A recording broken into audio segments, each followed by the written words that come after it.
Hello student, in the previous chapter I had taught to you about the northern mountains, the northern plains, plateau region and the great Indian desert. Today we will continue with the same chapter, that is chapter 10, India, its physical divisions. Okay. So, today's first topic is the coastal plains. Okay. So, now the question is, what is a coastal plain? A coastal plain is a flat, low-lying land adjacent to a sea coast. Okay. A coastal plain is adjoining area to the sea. Okay. So first we will study about the coastal plains. Students, as I told you, a coastal plain is adjoining area to the sea or to a sea. Coastal plains have very moderate climate, which we can say as a very pleasant climate. Means all the coastal plains have very pleasant climate. They are near a sea or ocean. There we can see mostly the number of coconut trees. When aquatic plants and animals die, then they float on water and deposit somewhere and get very hard like rocks. Okay. There are two coastal plains in the southern part of India. What are they? The western coastal plain and the eastern coastal plains. The western coastal plains lie between the Arabian Sea and the Western Ghats on the west coast. Okay. Here on the page number 92, you can see a sketch depicting some Indian rivers. Here you can see Arabian Sea near it. Okay.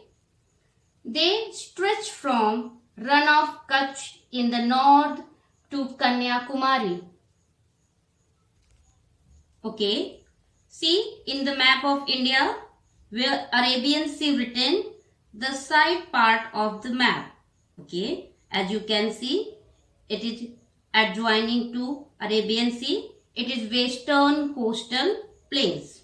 In the same way, see east side, Bay of Bengal, all the areas of India map adjoining to Bay of Bengal is eastern coastal plains. Okay. So now you understood where is eastern coastal plains and where is western coastal plains. Okay.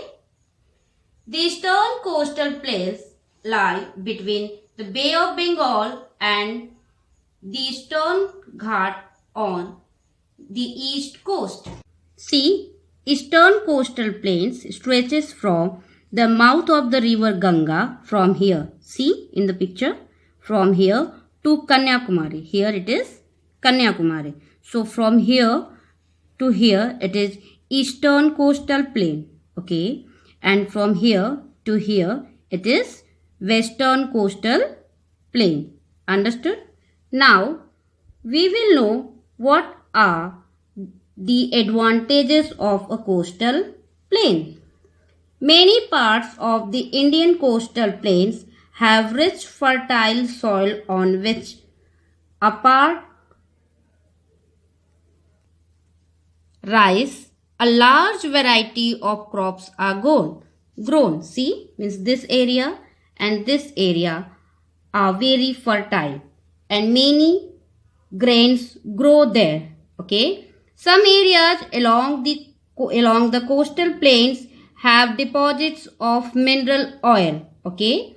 Hence, the coastal plains play a very important role in the economic development of India, as coastal plains have rich fertile soil because of which we get large quantity of cereals or grain. Okay, and mineral deposits also we find. So these are the benefits of a coastal plain. Your next topic is island groups. Okay, an island group is a cluster of many islands. Means a cluster means or a range of many islands together are known as island groups. Okay. There are two major island groups in India, each in the Arabian Sea and the other in Bay of Bengal. In the Arabian Sea, island groups called Lakshadweep Island and Andaman and Nicobar Island group is in Bay of Bengal. As you can see in the given map of India, the Lakshadweep Island are in the Arabian Sea, as I told you, and the Andaman and Nicobar Islands are bigger and has many islands. Okay.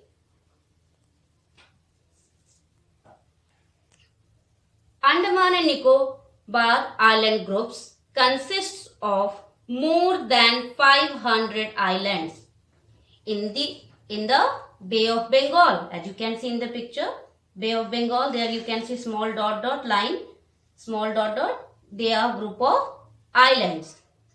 Lakshadweep Islands are located in the Arabian Sea. See to the west side in Arabian Sea, you can see dot dot, they are group of Lakshadweep Islands. It's also the smallest union territory in India. Union territory is governed by central government. Okay. Your next topic is rivers. A river is a stream of water that flows through a channel in the surface of the ground. Okay.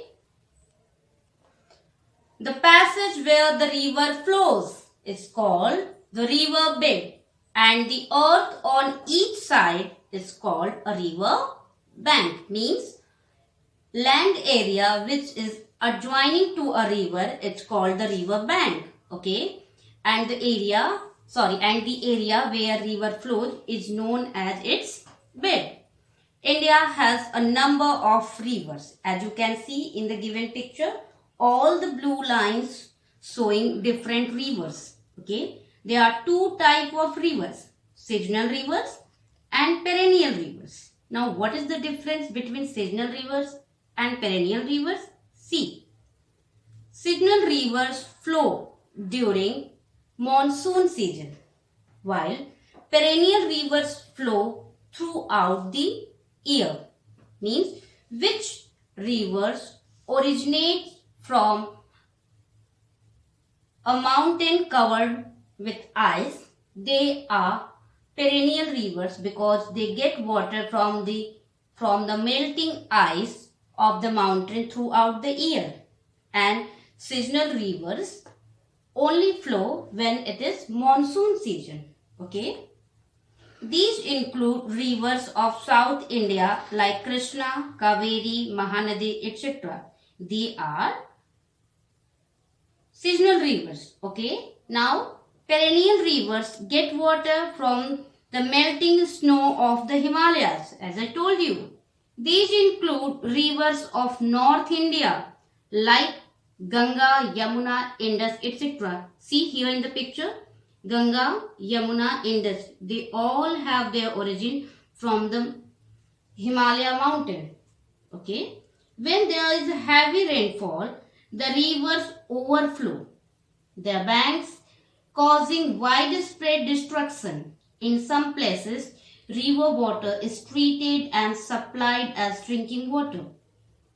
However, there has been widespread pollution caused by sewage. Sewage means dirty water from our houses, from any production company, etc. Industrial waste, bathing of animals and humans.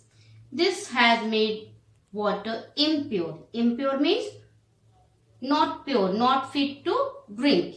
and unfit for human consumption. Consumption, use, means that dirty water we cannot use neither for washing purpose nor for drinking. Okay, students, today we learn about the coastal plains, the island groups and rivers. Okay, revise the chapter carefully and listen the video carefully. Thank you.